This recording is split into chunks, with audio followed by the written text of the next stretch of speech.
എല്ലാവർക്കും നമസ്കാരം. അസർബൈജാൻ വിശേഷങ്ങളുമായി പുതിയൊരു വീഡിയോയിലേക്ക് സ്വാഗതം. ഇന്ന് എൻ്റെ യാത്ര അസർബൈജാനിലെ പ്രധാനപ്പെട്ട ഒരു ടൂറിസ്റ്റ് കേന്ദ്രമായ യനാർഡാഗ് എന്ന ഫയർ മൗണ്ടൻ കാണാനാണ്. ഇന്ന് ഞാനുള്ളത് ബാക്കു സിറ്റിയിലാണ്. ബാക്കു സിറ്റിയിൽ നിന്നും ഏകദേശം 17 കിലോമീറ്റർ അകലെയാണ് യനാർഡാഗ് എന്ന ഫയർ മൗണ്ടൻ സ്ഥിതി ചെയ്യുന്നത്.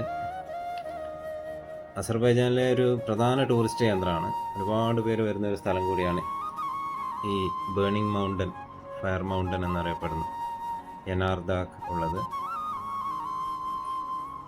പെട്ടെന്ന് തന്നെ അവിടെ എത്താൻ പറ്റി ബാക്കു സിറ്റിയിൽ നിന്ന്. നമ്മൾ രാവിലെയാണ് പോയത്. നല്ല അതിമനോഹരമായൊരു സിറ്റിയാണ് ബാക്കു. ബാക്കുവിലെ വിശേഷങ്ങളുമായി ഞാൻ വേറൊരു വീഡിയോ ആയിട്ട് വരാം.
ഏകദേശം 15 മിനിറ്റ് കൊണ്ട് തന്നെ നമ്മൾ അവിടെ എത്തിച്ചേർന്നു. രാവിലെ ആയതുകൊണ്ട് വലിയ തിരക്കൊന്നും ഉണ്ടായിരുന്നില്ല. ഇവിടെ തന്നെ പാർക്കിംഗ് സൗകര്യമൊക്കെ ഉണ്ട്. ബസ് പാർക്കിംഗ് ഇവിടെ റൈറ്റ് സൈഡിൽ തന്നെയാണ്. നമ്മൾ 20 പേരുള്ളതുകൊണ്ട് നമ്മൾ ബസ്സിലാണ് യാത്ര ചെയ്യുന്നത്.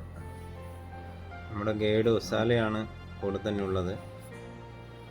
അവിടെയുള്ള എൻട്രൻസ് ഫീ ഏകദേശം $5 വരുന്നുണ്ട്. അസർബൈജാൻ്റെ കറൻസി ആയ 9 മന്നത്ത് അങ്ങോട്ട് വരും. 9 Mannath.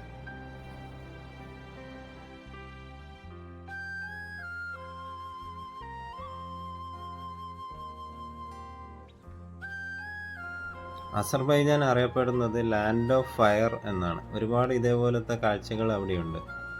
Fire mountain, fire temple, അങ്ങനെ ഒരുപാട് മഡ് വോൾക്കാനോ, അങ്ങനെ ഒരുപാട് കാര്യങ്ങൾ അവിടെ ഉണ്ട്. അപ്പോൾ അതുകൊണ്ടാണ് ഇതിനെ ലാൻഡ് ഓഫ് ഫയർ എന്ന് പറയുന്നത് അസർബൈജാൻ.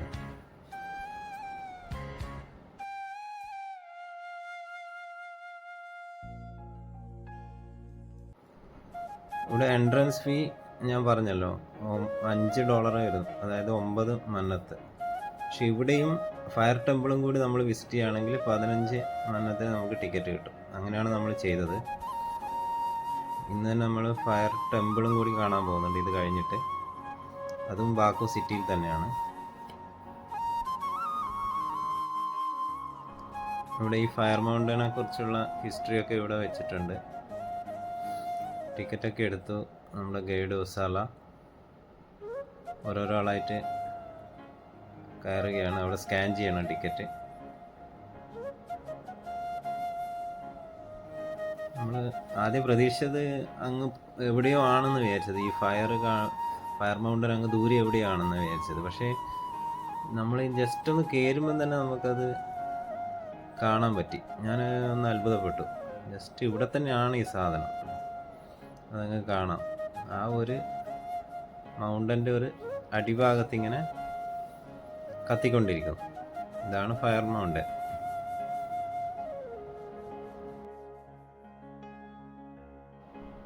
വലിയ തിരക്കൊന്നും ഉണ്ടായിരുന്നില്ല, എന്നാലും അത്യാവശ്യം ആൾക്കാരൊക്കെ ഉണ്ടായിരുന്നു. ഇങ്ങനെ സ്റ്റെപ്പ് ഇറങ്ങി പോകണം. അതവിടെ ഒരു ഗാലറി പോലെ ഇങ്ങനെ സെറ്റ് ചെയ്തിരിക്കുക. നമുക്ക് ഇരുന്ന് കാണാനൊക്കെ പറ്റുന്ന വിധത്തിലൊരു ഗാലറി പോലെയാണ് അത് സെറ്റ് ചെയ്തിരിക്കുന്നത്. അവിടെ ഒരുപാട് പേര് ഫോട്ടോ ഒക്കെ ഒന്ന് എടുക്കുന്നുണ്ടായിരുന്നു. നല്ല ചൂടായിരുന്നു. നല്ലൊരു മനോഹരമായൊരു കാഴ്ച തന്നെയാണ്. നമുക്ക് ഇങ്ങനൊരു കാഴ്ച ആദ്യമായിട്ടല്ലേ കാണുന്നത്. ഞാൻ ആദ്യമായിട്ടാണ് കണ്ടത്. നിങ്ങളും ആദ്യമായിട്ട് കാണുന്നതാണോ? അവിടെ റെഡ് ലൈനൊക്കെ മാർക്ക് ചെയ്തിട്ടുണ്ട്, അതിന് പുറത്തേക്ക് പോകാൻ പറ്റില്ല, നല്ല ചൂടാണ്. എല്ലാവരും ഫോട്ടോ എടുക്കുന്ന തിരക്കാണ്.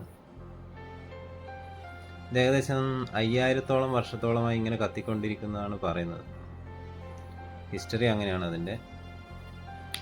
ഇതിൻ്റെ ഉള്ളിൽ നിന്നും, മലയുടെ ഉള്ളിൽ നിന്നും ഗ്യാസ് ഇങ്ങനെ വന്നുകൊണ്ടേയിരിക്കുന്നു, അതുകൊണ്ടാണ് ഇത് കത്തിക്കൊണ്ടിരിക്കുന്നത്. വളരെ ഭംഗിയുള്ള ഒരു കാഴ്ച തന്നെ. ഒരുപാട് ഫോട്ടോസൊക്കെ എടുത്ത് നമ്മുടെ കൂടെയുള്ളവരൊക്കെ. ഇതിൻ്റെ വേറൊരു ഐതിഹ്യം പറയുന്നത്, ഇവിടെ ഏതൊരു ആട്ടിടയൻ പണ്ട് വന്നപ്പോൾ തീയിട്ടതാണെന്ന് പറയുന്നുണ്ട്. അതിങ്ങനെ കത്തിക്കൊണ്ടേ ഇരിക്കുന്നതിന് ശേഷം എന്ന് പറയുന്നു. അങ്ങനെ ഒരു മിസ്റ്ററിയും കൂടി ഉണ്ട്. മസാല നമുക്ക് ഇതിൻ്റെ ഹിസ്റ്ററിയും കാര്യങ്ങളൊക്കെ ഇവിടുന്ന് പറഞ്ഞു തന്നിരുന്നു. ഒരു 10 മിനിറ്റോളം ഈ കാര്യങ്ങളൊക്കെ വിശദീകരിച്ച് തന്നു. നല്ലൊരു ഗൈഡായിരുന്നു മസാല.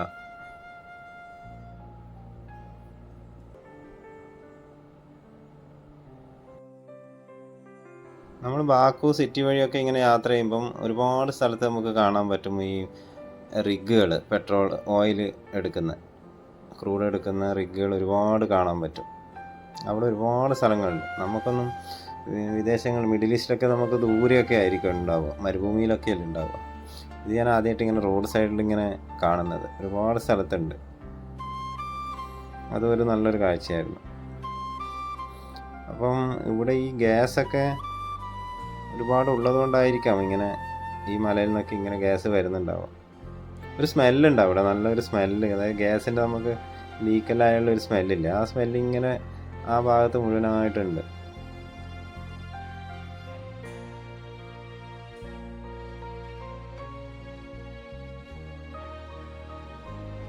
നമ്മുടെ നീന ചേച്ചിയൊക്കെ ഇതാ ഫോട്ടോ ഒക്കെ പോസ്റ്റ് ചെയ്യുക പല വിധത്തിലും. ഞാനും അതേപോലെ എൻ്റെ ഫോട്ടോവും നീന ചേച്ചി തന്നെയാണ് എടുത്തു തന്നത്. നമ്മൾ ഒരുപാട് ഫോട്ടോസ് എടുത്തു. എൻ്റെ ഒരു ബെസ്റ്റ് കമ്പനിയായിരുന്നു നീന ചേച്ചി.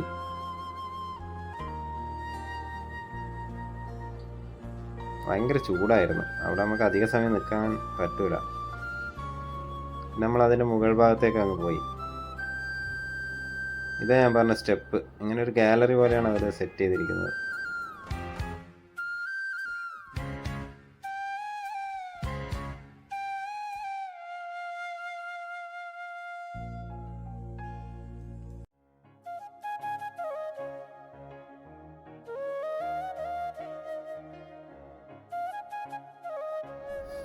അതിങ്ങനെ മലയുടെ അപ്പുറത്തെ ഭാഗത്തേക്ക് പോകാൻ നമുക്ക് ഇവിടെ ഒരു ചെറിയൊരു ബ്രിഡ്ജ് ഉണ്ട്.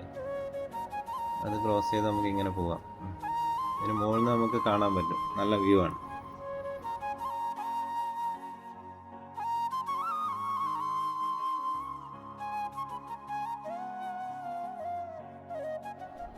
മുകളിലെത്തിയപ്പോൾ നല്ല കാറ്റായിരുന്നു, അതിശക്തമായ കാറ്റായിരുന്നു, നല്ല തണുത്ത കാറ്റ്. ഇവിടെ ഒരു വലിയൊരു നെയിം ബോർഡ് ഉണ്ട് ആ സ്ഥലത്തിൻ്റെ. ജനാർ ഡാഗ് എഴുതിയിട്ട് എല്ലാവരും ഫോട്ടോ എടുക്കുന്നുണ്ടായിരുന്നു. കുറേ പേരുടെ ഫോട്ടോസൊക്കെ എടുത്തു. വേറെ ഒരാളുടെ പേരും കൂടി ഞാൻ പറയാൻ മറന്നു. ഈ ദീപും സുസ്മി ഉണ്ടായിരുന്നു. അവർ നമ്മളൊരു നല്ലൊരു കമ്പനിയായിരുന്നു. അവരെനിക്ക് കുറേ ഫോട്ടോസൊക്കെ ഇവിടുന്ന് എടുത്തു തന്നിരുന്നു.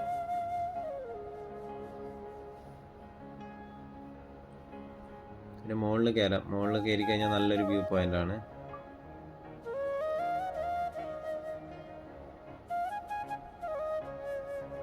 ഈ വരുന്നതാണ് ദീപു സുസ്മി, 2 കുട്ടികളുണ്ട്, ചെറിയ 2 കുട്ടികളാണ്.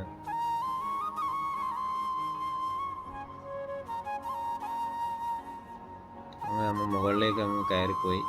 അപ്പോൾ അടിപൊളി വ്യൂ പോയിന്റ്, നല്ല കാറ്റ്, തണുത്ത കാറ്റ്.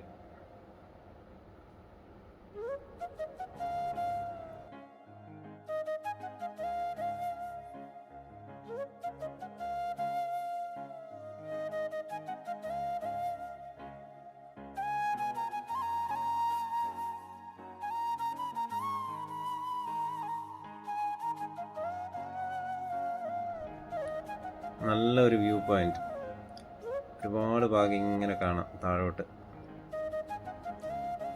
നല്ല കാറ്റും, ശക്തമായ കാറ്റായിരുന്നു. ഇവിടുന്ന് ഫോട്ടോ എടുക്കുന്നുണ്ടായിരുന്നു നമ്മുടെ ടീമിലുള്ളവരൊക്കെ.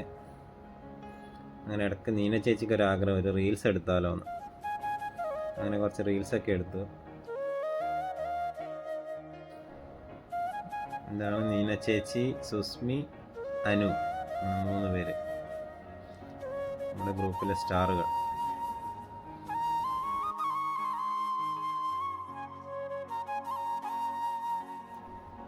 നല്ല കാറ്റായതുകൊണ്ട് അധിക സമയം അവിടെ നിൽക്കാൻ പറ്റിയില്ല. നമ്മൾ പതുക്കെ താഴോട്ട് ഇറങ്ങി. ഇറങ്ങുമ്പോഴും കുറേ ഫോട്ടോസെല്ലാം എടുത്തുകൊണ്ട് ഇറങ്ങിയത്. നമുക്കൊരു ടൈം ഉണ്ടായിരുന്നു, ഇവിടെ ഇത്ര സമയം, അത് കഴിഞ്ഞിട്ട് വേണം അടുത്ത സ്ഥലത്ത് പോകാൻ. അപ്പോൾ നമുക്ക് ഗൈഡ് വിളിക്കുന്നുണ്ടായിരുന്നു. അങ്ങനെ പെട്ടെന്ന് തന്നെ താഴോട്ട് പോയി. തിരിച്ചു വരുമ്പോഴത്തേക്ക് ആൾക്കാരെല്ലാം കുറവായിരുന്നു. നല്ലൊരു ഭംഗിയുള്ള സ്ഥലം, നല്ലൊരു എക്സ്പീരിയൻസ് ആയിരുന്നു. ഒരു അത്ഭുതം എന്ന് തന്നെ പറയാം ഈ സ്ഥലം. ഒരുപാട് പേര് ഫോട്ടോസൊക്കെ എടുക്കുന്ന സ്ഥലം, നല്ല ഭംഗിയില്ലേ. നിങ്ങളും എവിടെയൊക്കെ വരാൻ ശ്രമിക്കുക. അങ്ങനെ ഞങ്ങൾ പുറത്തേക്ക് ഇറങ്ങി അടുത്ത സ്ഥലമായ ഫയർ ടെമ്പിൾ കാണാനാണ് പോയത്. ഫയർ ടെമ്പിളിൻ്റെ വിശേഷങ്ങളുമായി മറ്റൊരു വീഡിയോയിൽ കാണാം. ഈ ചെറിയൊരു വീഡിയോ എല്ലാവർക്കും ഇഷ്ടപ്പെട്ടെന്ന് വിചാരിക്കുന്നു. നല്ല അതിമനോഹരമായൊരു സ്ഥലമാണ് അസർബൈജാൻ എന്ന രാജ്യം. ബാക്കു എന്ന സിറ്റി, അതിലും വളരെ മനോഹരമായൊരു സ്ഥലമാണ്. ഒരുപാട് സ്ഥലങ്ങളുണ്ട് കാണാൻ. എൻ്റെ ചാനൽ ആദ്യമായിട്ട് കാണുന്നവരാണെങ്കിൽ സബ്സ്ക്രൈബ് ചെയ്യണേ. എല്ലാവരുടെയും സപ്പോർട്ട് വേണം. അടുത്ത അസർബൈജാൻ വീഡിയോ ആയിട്ട് ഉടൻ തന്നെ വരുന്നതായിരിക്കും. അതുവരേക്കും എല്ലാവർക്കും ബൈ ബൈ.